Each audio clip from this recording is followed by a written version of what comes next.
Punk Rock Talk. How's everybody doing? Episode 8. Already, we're climbing.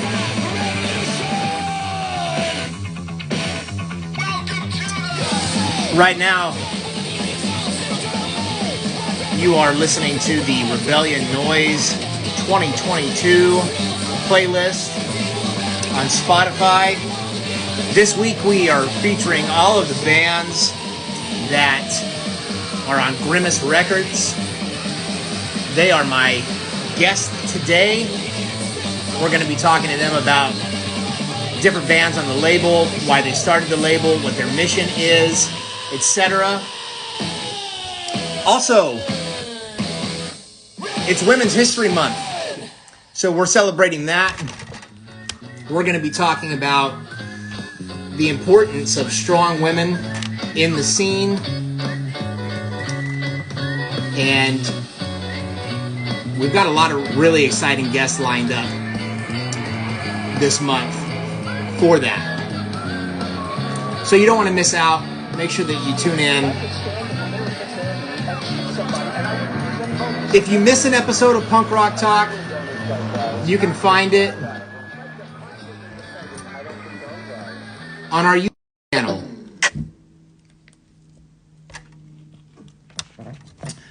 We upload a new episode every Thursday to our YouTube channel. So if you miss an episode here, no big deal. Excuse me, I'm having some issues here. Let me sort through that. There we go. Yeah, so every Thursday on our YouTube, we put up the most recent episode. If you have questions during this episode, you can submit them by clicking that question mark icon that you see there on your screen. Don't submit it in the comments section. They get lost there. This episode is brought to you by Dead and Buried Inc. That's Dead and Buried Inc. INC, not INK. They are your source for all of your merchandising needs. If you're in a band and you need shirts printed or patches or whatever, look them up right here on Instagram at Dead and Buried Inc. Also at deadandburiedinc.com. Again, that is Dead and Buried Inc. INC, not INK.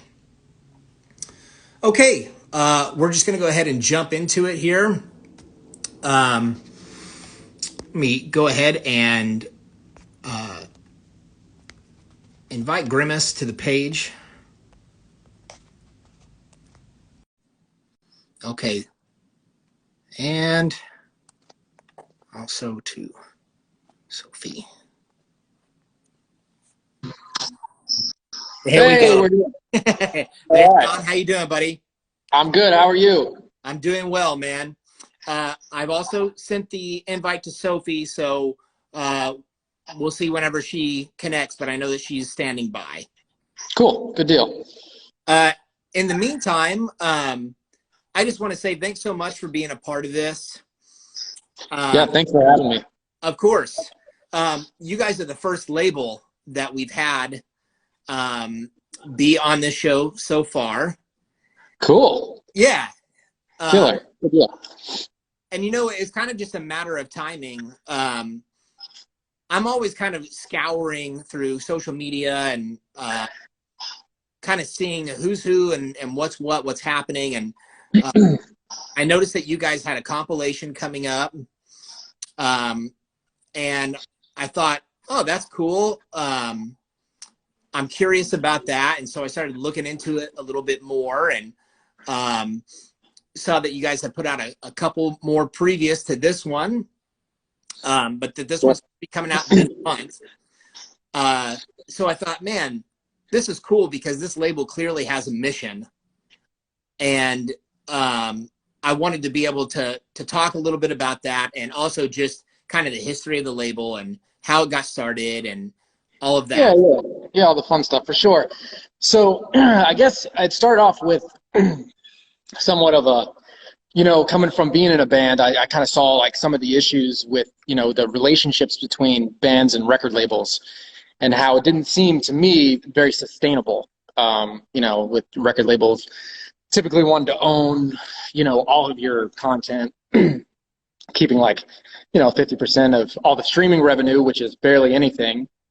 And, I thought that with where we are with technology, we're, really able to kind of step it up and sort of, support a lot of the causes we care about through just sort of our stream to donate model that we built. And that is basically, you can press play on a playlist, walk away if you want to. If you don't like music, you do, stick around, listen, hope you do. And you're basically, taking advertising dollars from greedy companies and giving it back to the people that need it, that need help. And, so supporting causes in that way without people actually having to dig into their pockets. If that makes sense. Hopefully that was a ramble, huh? No, I understand it coming from a musician / artist perspective. Sure. And I think that a lot of people that aren't musicians, and they're not privy to the business side of things, they might not totally get that. It's important for us to have these conversations. Because you can't affect change without education first. Sure. And that has been like one of the things that I struggle with so much with the current landscape of music and how it's distributed. Everything shifted to a digital model. And like you said, labels taking 50% of streams is insane because the streams are practically nothing. Right. It's unsustainable. There's no way for anybody to keep doing what they're doing, continue to make music, record music, pay for merch, all this sort of stuff, if they're taking half of almost nothing already. So yeah, it's kind of, like I said, it's unsustainable. So, we've kind of done some proprietary things, made some relationships with people, and been able to really get our all of our music out there, which has been really cool. But also at the same time, be able to, like I said, support some of the causes that we care about. I think what's great about that is I don't want to exclude other genres from this, but I do feel that the punk scene specifically is all about rallying behind important causes. Sure. And using the genre and the voice of the genre to support those causes and hopefully make a difference in what we view as a totally fucked up system and a fucked up world. Right. And it's obvious for anybody that starts kind of digging into your label and the causes that you guys support and the history of the compilations, that's a big part of your mission. How did that all come together? Was that your idea? Was that Sophie's idea? So I kind of, as soon as I started getting more into how the sort of distribution, payout situation, how it works, and I'm also, I have a heavy background in decentralized blockchain technology, and so seeing how those two things could sort of work together, and how, sort of how the structure of how the royalties are paid out as well, so that where that money comes from, and then how can we redistribute that, right? So we're being stolen from, right? Our hard work's not being paid, we're not being paid what it's worth, and we can't continue to do this if we just keep kind of, running this cycle. So I guess, it just kind of all came together that way, and sort of understanding the model. And I guess, I don't know if I answered your question there. Sometimes I start to ramble and I go off and who knows where, You gotta bring me back. It's all good. That's part of what's fun with doing these interviews is you get to see the personalities behind whatever, musician or artists or whatever. And I love that because, again, like, that's the things that the average person, the average fan or whatever, they don't see, they don't hear, they don't know about. But that's kind of the beauty of where we're at now in terms of technology, with being able to use social media and to use the internet to be able to connect with people in ways that we couldn't before. And, Sure. you know, use that to, again, educate and hopefully grow the community. Sure, absolutely. Yeah, and I guess, you know, what I was trying to say is that, you know, if understanding the payouts, if we can somehow take the money that we're not getting and, you know, support the causes with which we can, then, you know, we found a way to do that. So the traditional model of physical copies is pretty much obsolete these days. Sure. Because of the technology that we have. Sure. But I'm thinking about this a lot over the last month or so. And it kind of stemmed from seeing somebody on that follows our Instagram page that they still make paper flyers. Sure. And like they treat it like a craft. And all of the flyers that they made look super awesome. And, you know, they're going to shows and passing those out. Well, you know, back in the day, that was really common. But now, I mean, I don't remember the last time I went to a show and got a really cool paper, you know, copy and paste flyer. Yeah, yeah. And then, you know, I have a lot of those from back in the day, and they're up in my closet just because it's good memories to look at. Sure, yeah. And then I also have CDs, you know, in there, stuff that I've done with my band in the past and whatever. And same thing, like there's all these memories that are attached to it. And so I feel like there is still value in a physical copy. It might not be worth it from a monetary perspective, but what are your thoughts on that? Is it worth? You know, you've got to kind of go into it with a passion. You know, you like, you know, it's always been a thing. You have the vinyl, you have the artwork, you have the whole deal that you can put on your wall, or, you know, whatever it might be. It's kind of, it's, you know, or it's, you know, street cred, right? We've released a vinyl, you know, here it is, and you can buy the vinyl, but it's really not, it's not generating a ton of revenue. With, you know, the ratio of what it costs. I mean, it's expensive as hell to make vinyl, and it's, you know, takes right now almost a year to get back, you know. And so then you know, flyers, like you were saying, is the same thing, spending all this time on art, and it's kind of like, you know, you don't see it as much as you used to.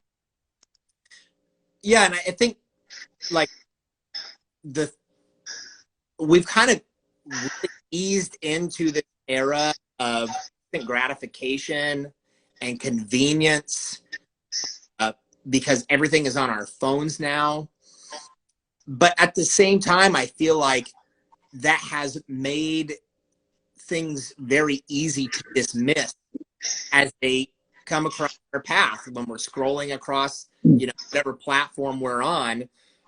You might see a digital flyer for a show on Instagram or whatever, but it's easy for it to kind of blend in with everything else that you're looking at. Oh yeah. Yeah. People are just, you know, scrolling, they keep moving, you know. Yeah. And I think that's one thing that's great about punk rock culture is you see that there's still a lot of value in physical merchandise, especially t-shirts, and like you said, vinyl. Yeah. But I'm wondering if we're also entering into this new age, of kind of like people are becoming a little bit more aware of like how everything being digital is kind of lame, and maybe that will kind of give us a bit of a resurgence of appreciating physical copies of things.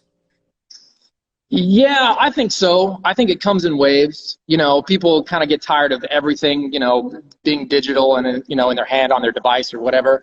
And they want to move back and just get something physical, put on their wall and look at, and, you know, look at over and over and over. And then, you know, it kind of comes back the other direction. And I think that kind of comes and goes, um, you know. Well, I think that's a lot, just like the punk scene in general. Right, A lot of it just moves in waves. right. Um, and on that topic, I wanted to get a little bit of your background too. What got you into the scene? How old were you? What motivated you to be a part of it? Yeah, so I was probably, I don't know, 13 or 14 when I started kind of diving into. I had some older brothers that kind of listened to some of the you know, old Fat Records stuff that would come out back then, and you know, I kind of just did the whole dive in from there. And I came from way more of a, you know, punk is political sort of stance, like, you know, that was my direction with it.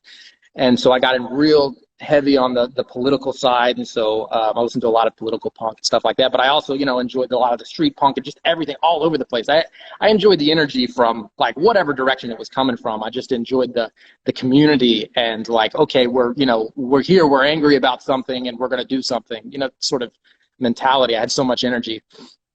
And so all that really spoke to me, instead of everything else around me seemed just kind of, you know, insincere.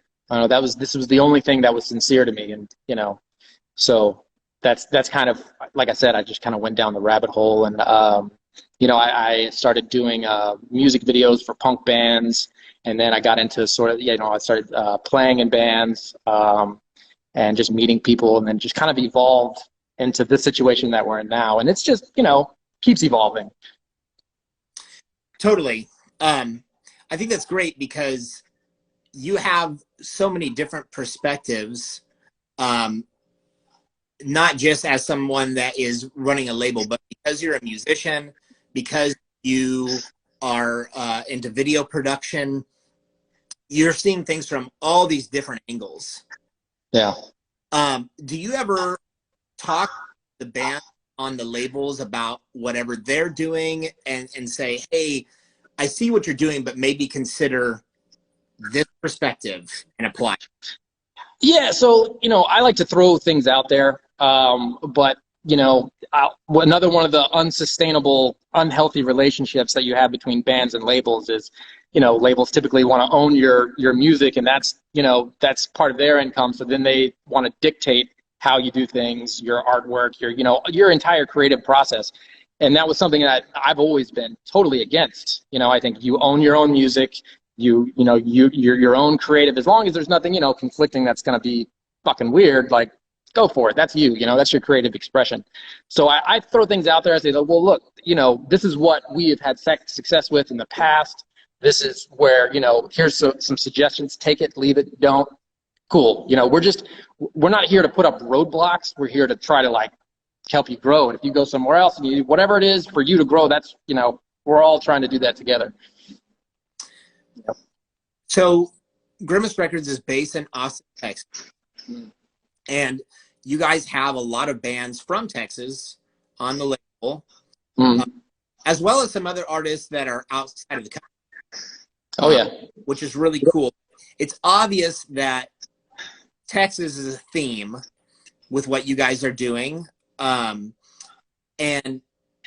Austin is seeing just a ton of growth right now. I drove through there last July, and I think I counted like 18 cranes in the sky. I couldn't believe it. Yeah, it's crazy. I think, you know, there's so much growth that it's pushing a lot of people out, and it's becoming a little bit of a different place. But it's always been a great creative town, and that's why I like it. That actually leads me to where I was going with that. I was curious if you had been in Austin your whole life, and with all that growth, like what changes you had been seeing, because I'm sure that it's affected the cost of living there. And like you said, a lot of people are leaving. Well, I'm originally from Houston. And so I moved to Austin almost 5 years ago. And just between that 5 years, I've seen prices skyrocket, housing skyrocket, everything skyrocketing. I mean, it's really hard to grasp because it's going so fast. The growth is going so fast. So it's been a really sort of transformative period for that town. Like, do you think that has been good for the local scene there? I mean, Austin's always had like great bands, great music coming out of Austin. It's always been that way. And I don't think it stopped. I think some of the things that the city is doing, with my little bit of knowledge that I have, is pushing out a lot of live music and, sort of across, we want you over there now, across the freeway. And, there's a lot of things. And just, with everything that's been happening the past 2 years, like there's been, a bit of a slowdown. And some roadblocks put up, but everybody's pushing through. It's nobody's stopped. What is it about Austin that you think creates all these great bands? I don't know. I think that Austin's a magnet. I mean, Texas is huge, and Austin's a magnet. I mean, you just have people just sort of draw into Austin. If you go to any other city in Texas, it's completely different. Than Austin is. It's its own place, and it just draws people in. I think that, that's kind of what ends up happening. What I've seen, I used to, I grew up in Houston, but I used to visit Austin all the time growing up, and it's always just sort of been that way. You meet these people from these bands and these communities that are from all over, and everybody, like I said, it's like a magnet. Yeah, I think that we're seeing a lot of people move all around, like especially because of the last 2 years with the pandemic and everything. Like a lot of people move back home and whatever. And I was in California for 18 years and moved out of there about 6 months prior to the pandemic starting, because it was just so expensive there. And it seems like a lot of people are leaving California and moving to Texas, especially Austin. Yeah. And what's crazy about that is like they're leaving to go to some place where the cost of living is less, but the numbers are starting to come. Just like, well, why'd you even leave California? Well, yeah. I mean, once you have that much demand, there's only one direction it can go. Right. Yeah. But I think that a lot of the real estate, the cost of living for real estate is going up. You have a lot of institutional investors coming in and buying up property so that's, only accentuating it, only, making it go faster. You have, so many tech companies coming in, moving in and just taking everything. Yeah. So it feels like we're finally pushing past everything that as far as the pandemic is concerned.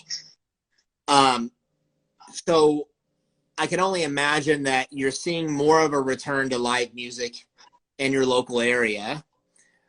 What's it like right now there as far as live music? Here it seems to be somewhat normal. I mean, there's still a little bit, everybody's a little cautious. You never know when the rug's going to get pulled, but people are at least making a solid effort to go out, play some shows, see how it goes. Seems like we're on a decline. Let's, act as if until somebody pulls it from you. So, it's still kind of that walking on eggshells. Have you personally been able to go to any shows? No, I haven't in a minute. I've just been moving around so much. I've got a lot going on. I travel a lot between Austin and Houston. I've got a venue that I'm opening up in Houston, so I've been just doing that for several months now. So I haven't personally, but I've seen a lot of people, they're posting flyers and like we're going, so I've seen a lot. Everybody seems to be like they're, like I said, trying to get out. And what about some of the bands that are on your label? Have you seen them start to get active again? Oh yeah. I know MDC's out playing, Noogie's been nonstop out playing. Some other bands, Reagan Era Rejects, they've been out playing, and Toxic Origin, sorry. They've been out playing, but yeah, so everybody's getting out doing things. So prior to the pandemic happening, would you go see a lot of these bands, and then like was that like part of a prerequisite before even approaching a band about working with the label? Yeah, I've seen every band besides the ones that are overseas. I've seen most of them out live, and or Sophie, and we kind of go out and usually we'll approach them or they'll approach us. I mean, we've kind of kept a tight community and what we're doing, and she's she knows everybody overseas, so those are all the people she's made connections with, and that was something that was really important, that we're a worldwide collective and not just a local, just a Texas here. So we've been able to really kind of spread out. Yeah, that's another really cool thing again about with technology, where it is now. Like, it's easy to find bands in other countries, and one of the things that just has blown my mind is Indonesia is just booming as far as punk rock is concerned. Oh yeah, definitely. And like, if you would have told me that, back in the day, I would have been like, what? Like, are they, what is it even like over there? Yeah.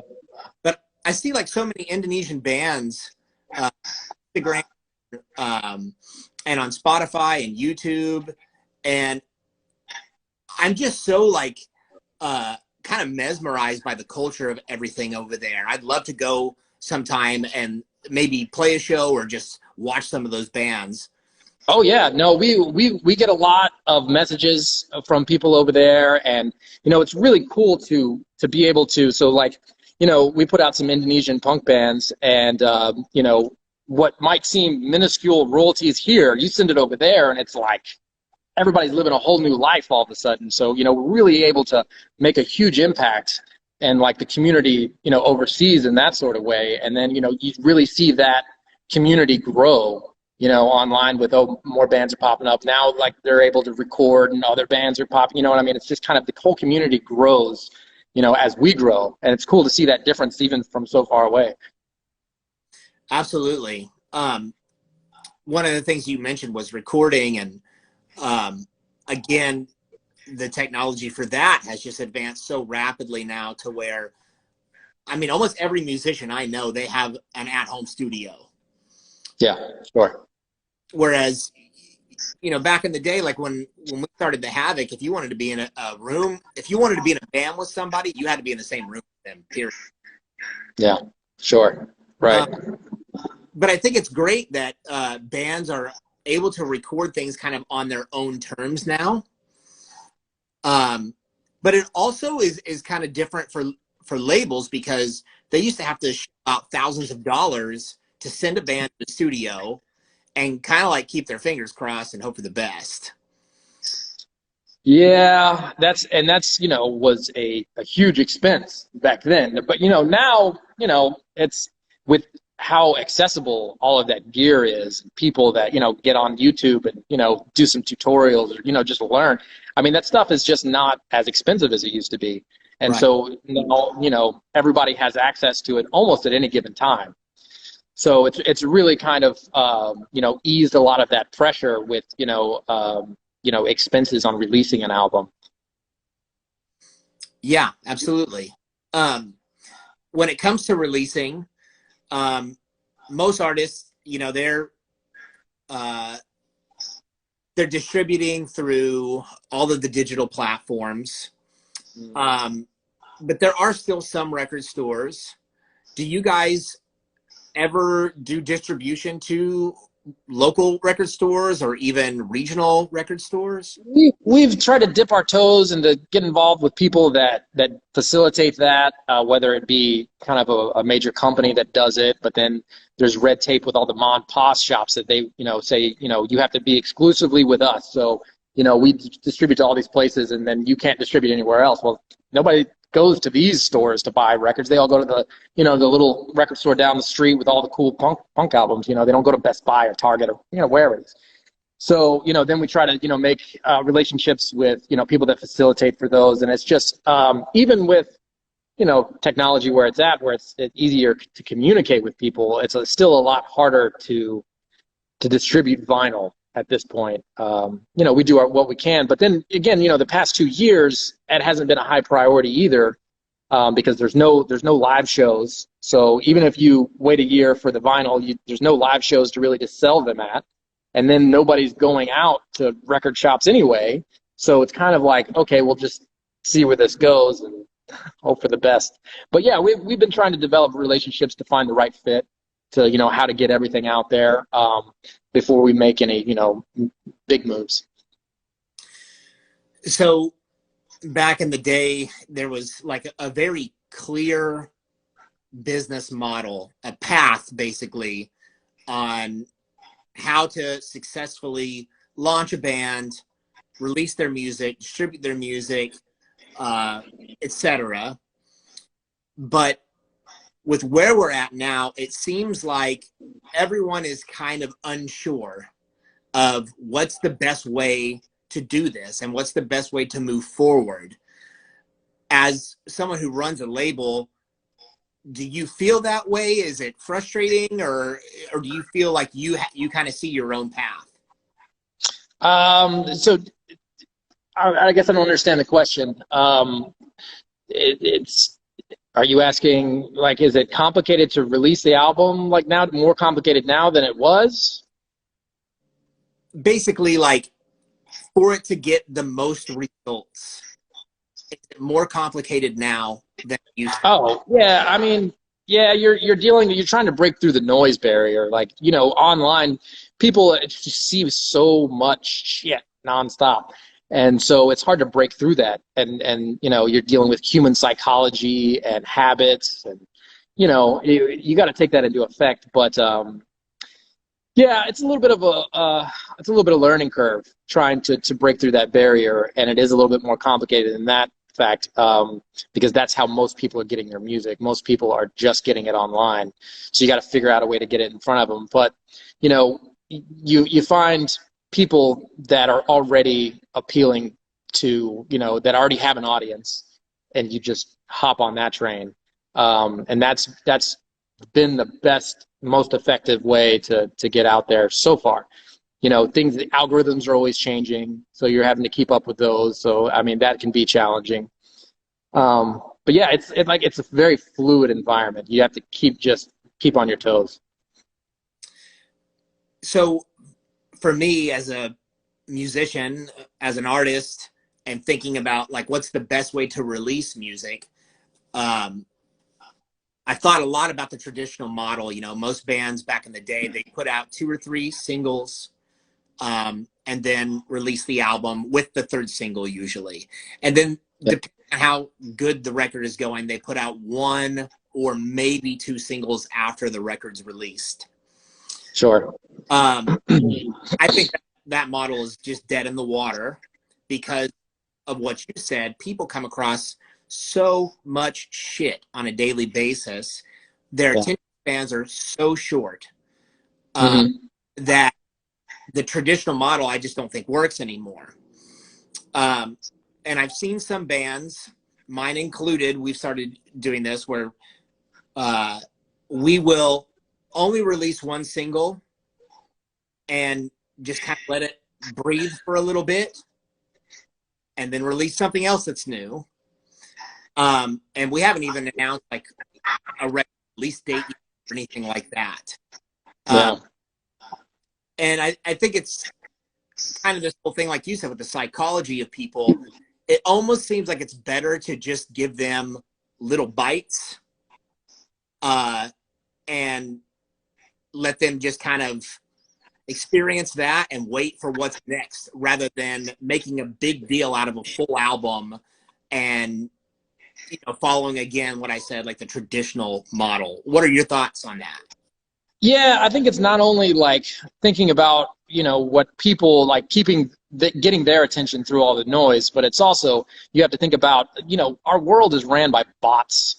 It's just algorithms, and they're reacting to this data set, to this data set. So, you have to think about those algorithms, which are always changing. And, a lot of times, if you are constantly releasing something, then they're constantly trying to show somebody who might like your music, something every week. And so, the more people see something, you know, the more likely they are to check it out. And so that's why the singles, you know, release one every couple of weeks, why that works so well.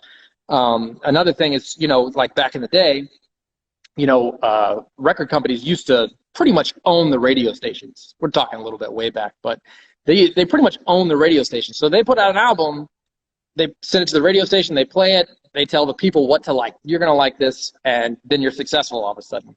So now the radio stations are just playlists. So, you know, you have all this noise online about, oh, pitch your songs, these playlists, and it's going to be great and all this stuff. But then you end up at the bottom of the list after hundreds of them. You're only on there for a week and things like so. If you own the new radio stations, which are playlists, then you have control over what gets released on these playlists, and they don't have to leave the playlist if you don't want them to. You can update them. You can, you know, put them higher up on the list as they come out. You just have control. Basically, you own the radio stations again. We kind of made a big loop there, and that's kind of what I found is sort of similarity, but just updated for our technological age, if that makes sense. Yes, it does make sense to me. Another thing that is very similar to what you were talking about back in the day with, you know, record companies owning the record stations. At that time also, MTV was so influential. Sure, yeah. And now MTV is just, you know, reality bullshit. Yeah.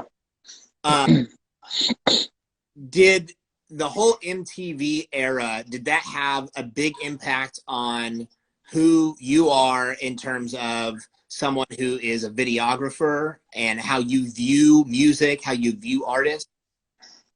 Yeah, I think that had a very profound effect on how I view everything. You know, everything is a soundtrack, you know, and that just comes from hours and hours as a kid watching MTV and seeing visuals. And so that's how I ended up just naturally, you know, directing music videos, is because that's just how my brain works now, because I've, you know, been conditioned to just have a soundtrack behind anything. So if I hear a song, all of a sudden I've got images, and that's just, you know, that's just kind of how my brain operates now. Now it's, you know, nobody's paying attention to MTV for music. I think a lot of people are just going to YouTube, watch videos, but actually to just listen to music. Yeah. Which is crazy. I mean, when YouTube came out, I was like, why? Why? But now it's just so influential over culture. And I think it's a great way for artists to get in front of their audience and maybe get in front of some people that they wouldn't be in front of otherwise. Mm-hmm. And we've kind of seen this like increase in punk bands doing music videos over the last couple years, whereas like the early 2000s, you didn't see much of that. Sure. Yeah. Well, I think it's an access thing. You know, it's having access to that sort of gear and technology and things like that. Back then, nobody had access to good cameras and editing equipment, like software and all this stuff. Now everybody's got it. You know, it's the same thing that happened with music. You know, it's also happening with film. So, you know, it's a lot more accessible, and, you know, so you see a lot more videos, music videos now that there's no major platform to put it on, is when we see the boom and everybody's able to make music videos. So we're just stuck with YouTube. That's what it is. I don't know, kind of the sad thing about that, I think, is that, yes, it's so much more accessible for artists now to create their own videos, but the audience is so limited. And like, that's just painful for me to see, because there's so many good artists. I'll see a video on YouTube and I'm like, wow, this band is great. And then I go look at the views and I'm like, why does this only have 10,000 views? And for some bands, that's... Yeah. I mean, it's you know, YouTube is the place, but it's just not, you know, like you said, it just doesn't have that wide of a spread. Do you encourage most of your bands to put together video content? Yeah, I mean, as much as you can. I mean, it's really hard to get people organized You know, especially if they're on tour nonstop, it's hard getting schedules together. It's, you know, the same old challenge has always been, you know, you have 5 people with different schedules, trying to get them to just play in the same room. It can be a challenge, much less, you know, get together for a weekend and, you know, play pretend in front of a camera. So, you know, it's really difficult because we offer free music videos for all the bands on the label. You know, if we can get to them, we'll do it. But even that, it's just hard to make happen, hard to get everybody together. Although it's really important.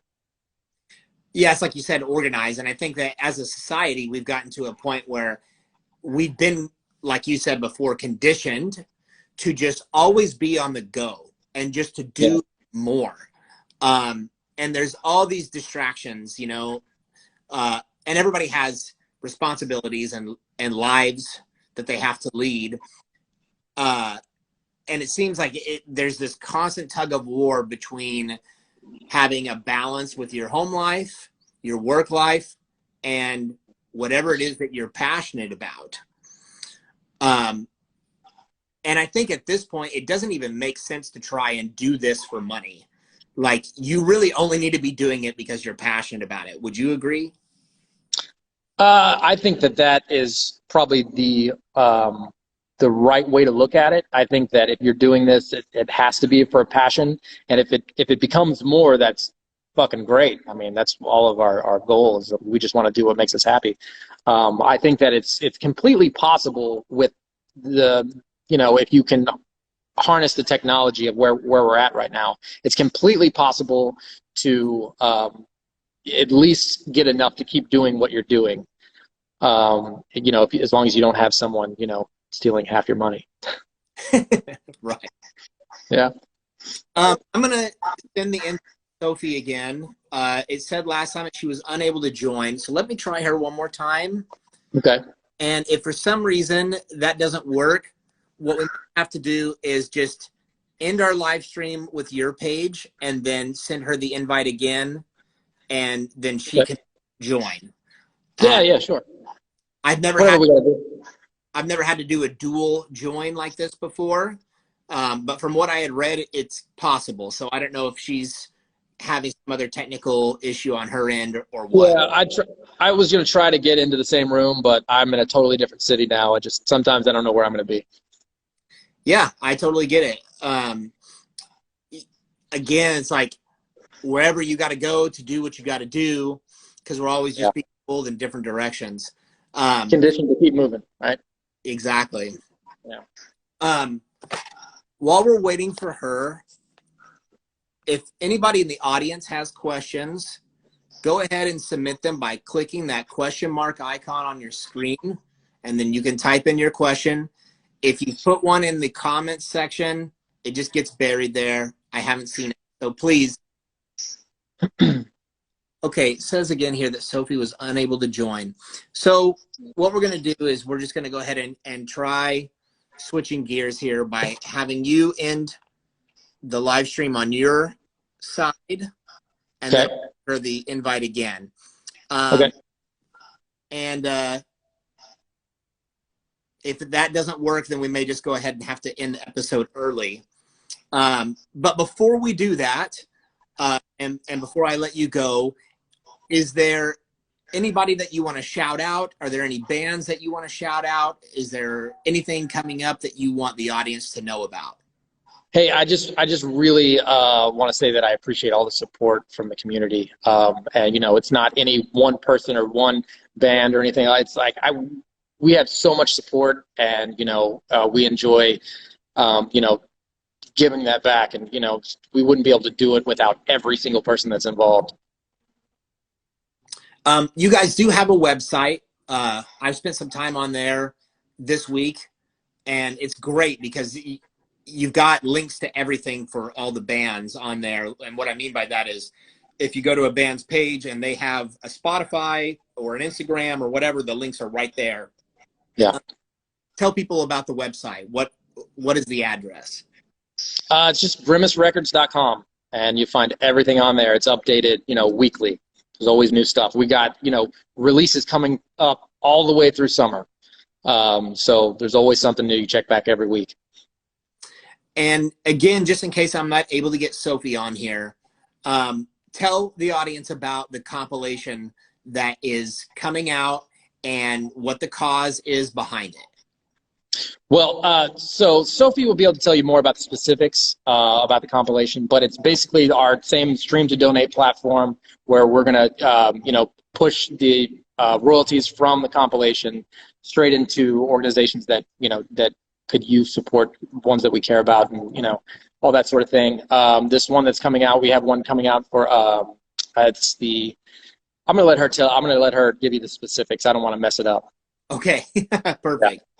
Yeah. All right. Well, thanks again for being on here with me today, John. Really appreciate it. And let's keep in touch. Yeah, absolutely. Thanks for having me. Of course, man. So cool, man. On your end, you should be able to just end the live stream from your side. Got it. All right. Will do. Talk soon.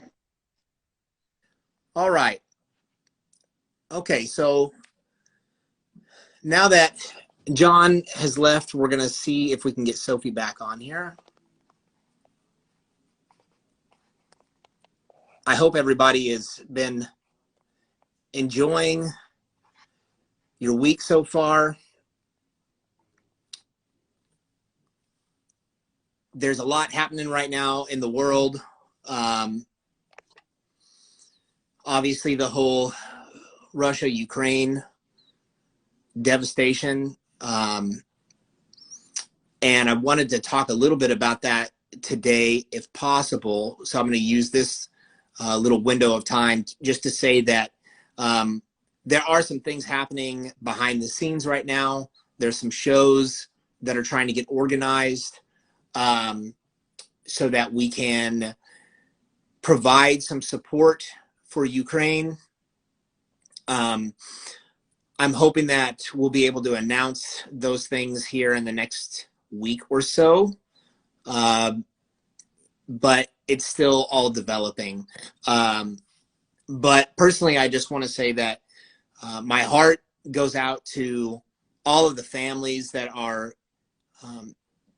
just being torn apart by this.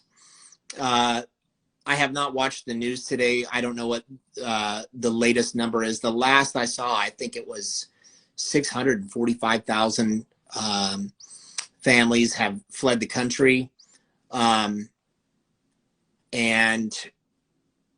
I can't remember what the last casualty rate I heard was. I think it was something like, God, I don't want to misquote it, but from what I remember, I think it was like at least 13 children.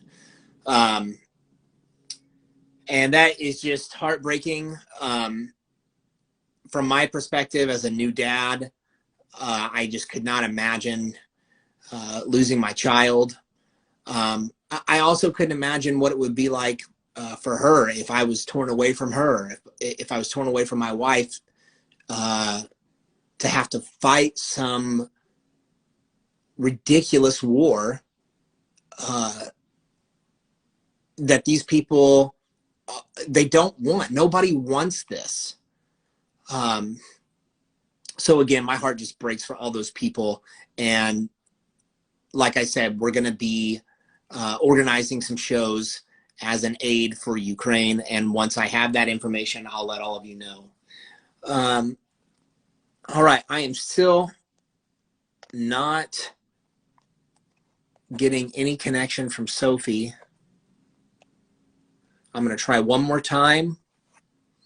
And if I'm not able to get her on here, then we're just going to have to end the episode early today. My apologies for that.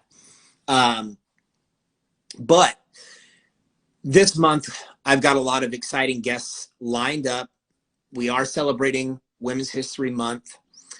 And there's some really badass women in the scene that have put out some awesome music.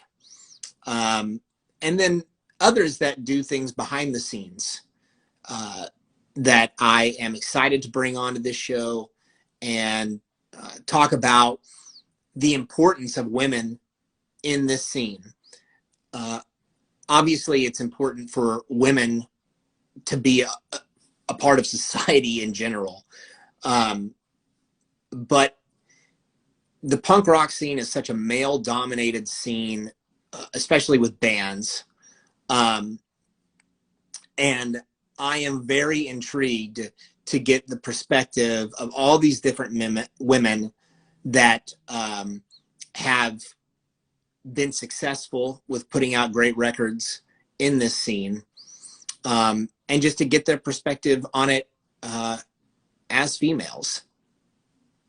Okay, again, it doesn't look like I'm going to be able to get Sophie on here, unfortunately. She was going to talk about several things that have to do with Grimace Records. And I was excited about that because they are involved in a lot of important causes. But you can read about some of those on their website, grimacerecords.com. Again, there's a compilation coming out this month. The Havoc is on it, and a lot of other great bands. So definitely check that out, and follow their social media pages. They're on Instagram, they're on Facebook, and again, they have their own website. If I can reschedule this interview with Sophie at another time, then I will definitely do that. And we can talk about all of those different things that I know are not only important to the label, but they're really important to her. So that's just going to conclude this episode of Punk Rock Talk. I'm sorry to cut it short this week, guys. Actually, I see one audience question here. Let me see if I can, actually two of them. This question comes from Rev.Friction. Have you heard of the band Oil Change? If so, you should do an interview with them. Yes, I've definitely heard of Oil Change. They were on our Spotify playlist, Rebellion Noise 2022, a couple weeks ago. I'm a fan. I see that they're active. They just played a show over the weekend, and I know they've been in the studio, so more is in the works for them. But yeah, I'm definitely keeping an eye on them. Dismantle Records says, who is your favorite female punk vocalist / band?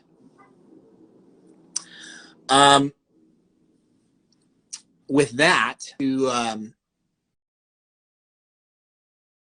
oh, sorry, I had a glitch there. With that, I'm not going to talk about my favorite female punk vocalist of all time. Rather, I'm going to talk about my favorite female punk vocalist at the moment.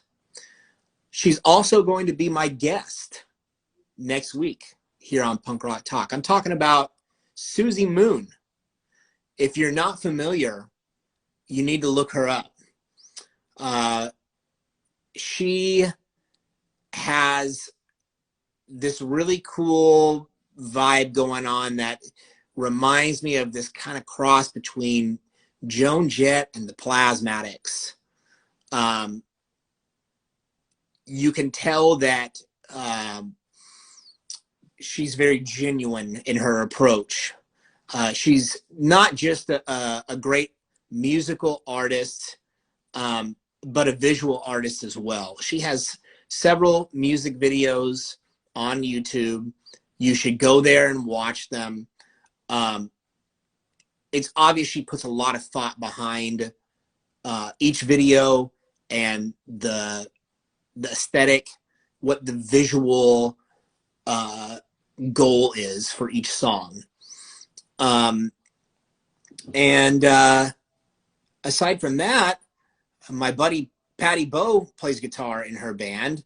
I was just talking to him last night, and he used to be in a band called the River City Rebels, and we played several shows with those guys back in the day. And I'm really excited that he's involved in this project with Susie Moon. Again, you need to look them up. They're on Spotify. They're on YouTube. They've got a tour coming up with the Ravagers. which we just talked about that a little bit last week when I had Alex Hagen on here. So yeah, next week, tune in for Susie Moon. And until then, you guys enjoy the rest of your week. Do anything and everything you can to send good vibes to Ukraine.